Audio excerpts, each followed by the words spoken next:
It's my niece's birthday today and I'd like to get her a good outfit. But now I see there's plenty of designers, plenty of choices, a bewildering array of choices actually. Now you see, all these designers must be thinking, these people walking into the store have a lot of choice even otherwise. So how do they go about planning for how many salwar kameezes to produce and how many dupattas to produce? The answer to that lies in this episode.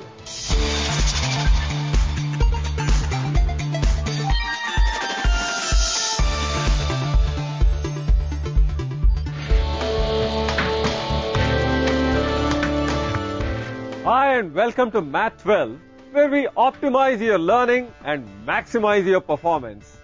I'm Shankar, your personal guide to this world of mathematics. In today's episode, we shall discuss how to solve linear programming problems or LPPs by the graphical method. We will also help you crack those exams. But before we move on, let's quickly recap what we already know so far. In the previous episode, we formulated LP problems with colorful examples from the real world.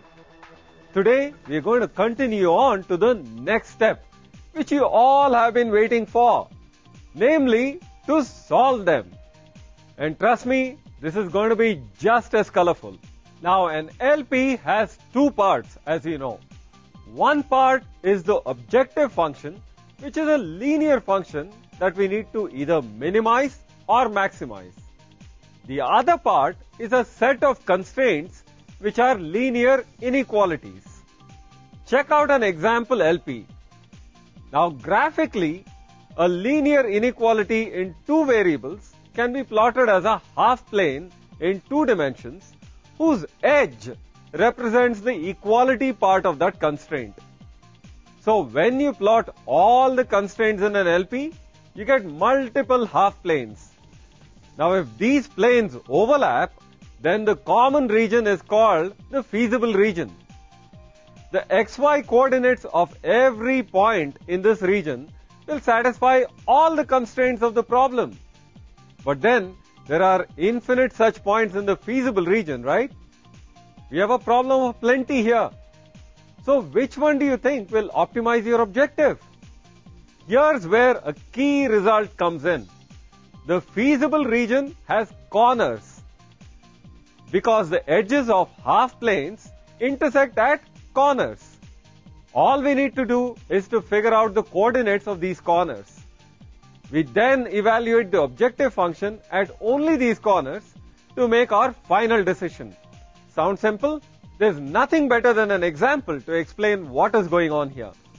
Let's say that our objective function is c is equal to 3x plus 2y, which we would like to minimize. Now we are given the constraints 3x minus 4y less than or equal to 12, x plus 2y greater than or equal to 4, x greater than or equal to 1, and finally y greater than or equal to 0. Now I'm going to talk about how to sketch a linear inequality in two variables. Let's pick the first one, which is 3x minus 4y less than or equal to 12. We do this in two steps.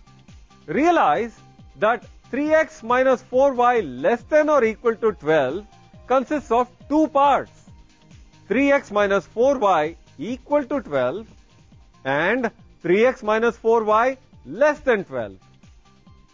Now let's look at plotting the first part, namely 3x minus 4y equal to 12. Hey, this is nothing but a line in the xy plane. In our next step, we want to figure out all the points in the xy plane which satisfy the strict inequality 3x minus 4y less than 12. For this, we choose a test point that is not on the line. One fantastic choice is the origin, whose x and y coordinates are both 0. Hey, we all love multiplying by 0, right? The only time the origin will not be a good choice for the test point is when the line itself passes through the origin. Then we have to choose some other test point. Now, if our test point satisfies the strict inequality, then the set of solutions is the entire region on the same side of the line as the test point. Otherwise, it's a region on the other side of the line. Now, 0, 0 is not on the line 3x minus 4y is equal to 12. Just plug the points in. So we pick 0, 0 as the test point. Safe enough. Now plug this into the inequality 3x minus 4y less than 12 to see if it holds. We substitute x is equal to 0 and y equal to 0 to get the statement 3 times 0 minus 4 times 0 is less than 12, which evaluates to the statement 0 less than 12. Hey, you know that is true. So the origin satisfies the inequality and therefore it is in the solution set. Hence, we get the half plane in the picture. We can similarly plot the remaining constraints. Just make sure to identify the right half plane. For example, consider the constraint x plus 2y greater than or equal to 4. Now take the test point as the origin and plugging in 0, 0 for xy, we have to check if the constraint holds for this choice. Now the left hand side is x plus 2y, which is 0 plus 2 times 0, which is simply 0. Now the right hand side is 4 and they are separated by a greater than or equal to sign. Now 0 is by no means greater than 4. So we need to pick the region that does not contain the origin. It's on the other side. The remaining constraints are easy. For x greater than or equal to 1, the line x is equal to 1 is a line that is parallel to the y-axis and 1 unit away. The constraint y greater than or equal to 0 is simply straightforward. It is everything in the first and second quadrants. The feasible region determined by the constraints is the collection of points that satisfy all these inequalities. To sketch the feasible region, just highlight the overlap of all the half planes that you get by plotting all the constraints. Now looking at the feasible region, you should be wondering, a picture is not only 1,000 words, but also 1,000 solutions. Hey, I hear that there is someone with a question. It's time we check the question out, shall we? Hello, sir. Graphical representation of linear programming problem is easy when we have the values known, and easiest is to presume the values. But how do we solve an equation in two unknowns? I'm glad you asked the question, Kanika. I will solve Kanika's problem and more, but only after a short break. So stay tuned.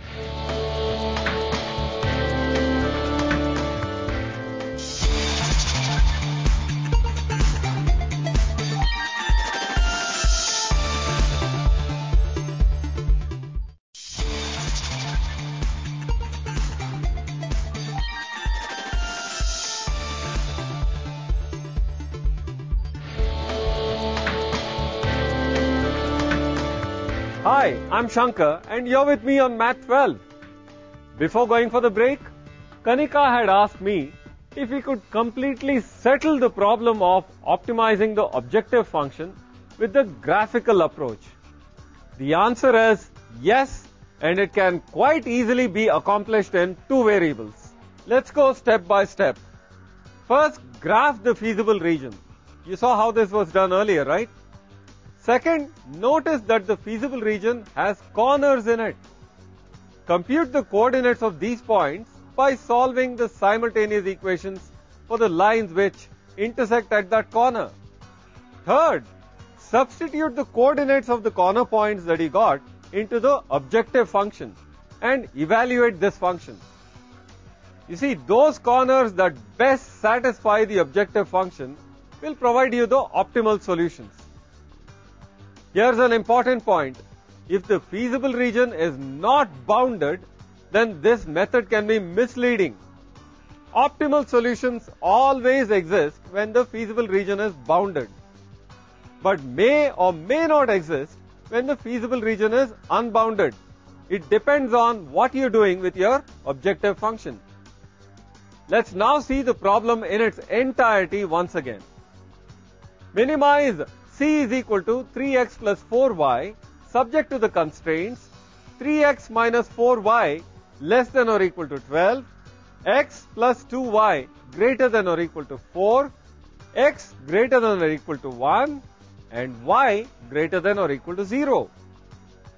You remember the objective function c is equal to 3x plus 4y. Now at the corner point 1, 1.5, the objective function evaluates to 3 times 1 plus 4 times 1.5, which is equal to 9. Now at the second corner point 4, 0, the objective function evaluates to 3 times 4 plus 4 times 0, which is equal to 12. Therefore, the minimum is attained at the corner point 1, 1.5. Therefore, the solution is x is equal to 1, y is equal to 1.5, giving the minimum value of c as 9. Now, let's solve a few questions to get a good grasp of this topic. A calculator company produces a scientific version and a standard version. Now, long-term projections indicate an expected demand of at least 100 scientific and 80 standard calculators each day. Because of the limitations on production capacity, no more than 200 scientific and 170 standard calculators can be manufactured on a daily basis.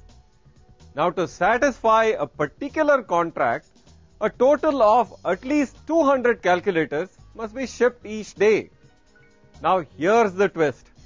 If each scientific calculator sold results in a 20 rupees loss, but each standard calculator produces a 50 rupees profit, how many of each type should be made daily to maximize net profits?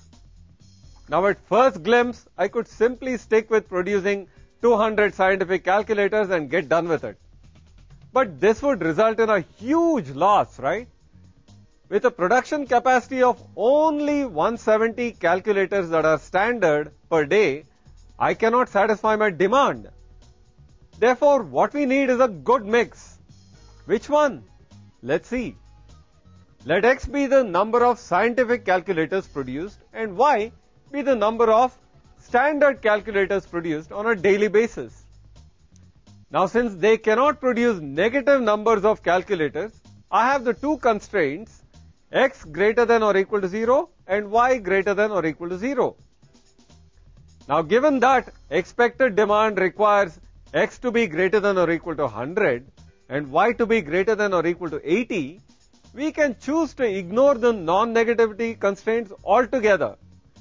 The data also prescribes maximum bounds because of production capacity, of course. X less than or equal to 200 and y is less than or equal to 170. Now, the minimum shipping requirement gives me x plus y is greater than or equal to 200. Now, I would want to maximize profits here. So, I have the profit function given by p is equal to minus 20x plus 50y. You see, losses translate to negative coefficients. So, now we have the entire system given by p is equal to minus 20x plus 50y subject to 100 less than or equal to x less than or equal to 200, 80 less than or equal to y less than or equal to 170, and x plus y greater than or equal to 200. Now, this system is easy to solve graphically. The feasible region can be seen as having 5 corner points. They are 100, 170, 200, 170, 200, 80, 120, 80, and finally 100, 100. Now, we evaluate the objective function p is equal to minus 20x plus 50y at these points. What do we get? We get 6500, 4500, 0, 1600 and 3000 respectively. Now, the maximum value of 6500 occurs at 100, 170 as you see. Therefore, the profits are maximized when 100 scientific calculators and 170 standard calculators are produced, giving us a profit of rupees 6,500. Remember, if you have any mathematical problems, simply log on to www.topperlearning.com for more information on concepts, theorems, and a plethora of questions, along with online tests with instant scores for you to practice. For now, let's take a break.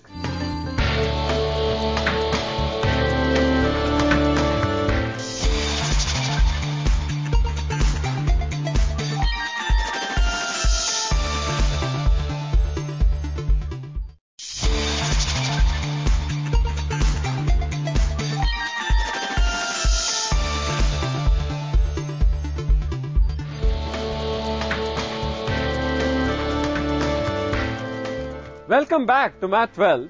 Hi, I'm Shankar, your personal guide to this world of mathematics.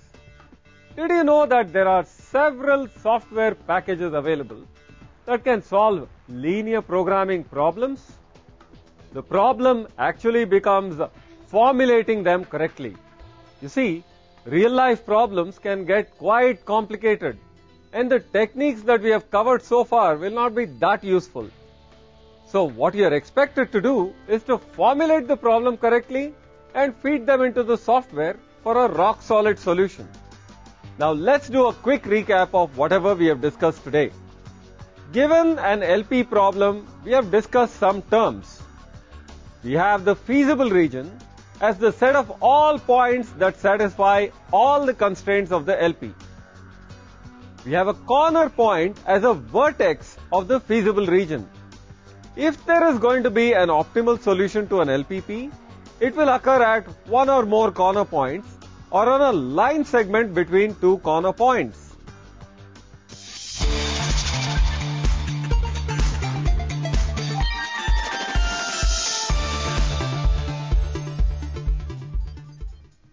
And now I welcome you all to our most awaited exam section. As always, we have a guest who's all set to give you more insights on how to max those scores in your exams. Exam times can be very stressful for the whole family, especially the parents. And there is a great need for every member of the family to deal with their own anxiety in a very specific manner. For parents, it is important to remember that they are there as the child's facilitator. Try to pamper the child at this time. Be around to listen to him or her when they seem to be unusually quiet or withdrawn. See that the child gets enough sleep, enough leisure time activities, and do not pressurize them with constant reminders as to how they must be doing well in that exam. Remember, this exam is not the end of the world. There is a lifetime ahead for your child to get on the road to success. If somewhere along this process you feel very, very anxious or are feeling highly uncomfortable, it would be a very good idea for you as the parent to seek professional help so that you are in the best frame of mind to help your child achieve the success that you have been dreaming about. Good luck to you. Thanks a lot for those crucial pointers. Let's now look at an interesting probable question that you may encounter in your exams. A man has rupees 1,500 for the purchase of rice and wheat. Now, a bag of rice and a bag of wheat costs rupees 180 and rupees 120 respectively. The man has a storage capacity of 10 bags only. He earns a profit of rupees 11 and rupees 9 respectively per bag of rice and wheat. Formulate the problem as a linear programming problem and solve it graphically for maximum profit. I'll leave you with a few hints. First, read the problem carefully and decide upon your decision variables x and y. Then form the objective function and the objective, whether it is to maximize or to minimize. And in the inequalities related to the problem, represent them on a graph and locate the feasible region, and therefore the corner points which will lead you to the solution. Now let's look at the marks breakdown for a question. A shopkeeper wants to sell TVs and refrigerators. Refrigerators cost him rupees 20,000, while a TV costs him rupees 10,000. Now he has rupees 3 lakhs to invest. To maintain his dealership, the shopkeeper must sell at least 3 refrigerators and he can sell at most 9 TVs. The shopkeeper has 24 square units of area to accommodate them all. If a refrigerator requires 1 square unit and a TV requires 2 square units, then find how many units of each should be sold so as to maximize his profit. Now he gets a profit of rupees 400 on the sale of a refrigerator and rupees 800 on the sale of a TV. This question was asked in 2003 and carried a weightage of 6 marks, so be careful. To solve this question, first identify the decision variables. Let the number of refrigerators to be sold in a day be X and the number of TVs to be sold in a day be Y. Now we have to maximize the profit Z given by 400X plus 800Y, subject to the constraints 20,000X plus 10,000Y less than or equal to 3 lakhs, which simplifies to 2X plus Y less than or equal to 30. So don't be afraid of big numbers. The other constraints translate to X plus 2Y less than or equal to 24, which is the storage area, X greater than or equal to 3, Y less than or equal to 9, and the non-negativity constraints Y and X are both greater than or equal to 0. And this step fetches us 2 marks. Plotting these inequalities, we get the shaded region as the feasible region. We can then identify the corner points as 3, 0, 15, 0, 12, 6, 6, 9 and 3, 9. This is done by solving sets of simultaneous equations. And this step will get us 2 marks. Now the key thing is to observe that Z is maximized at one or more of these corner points.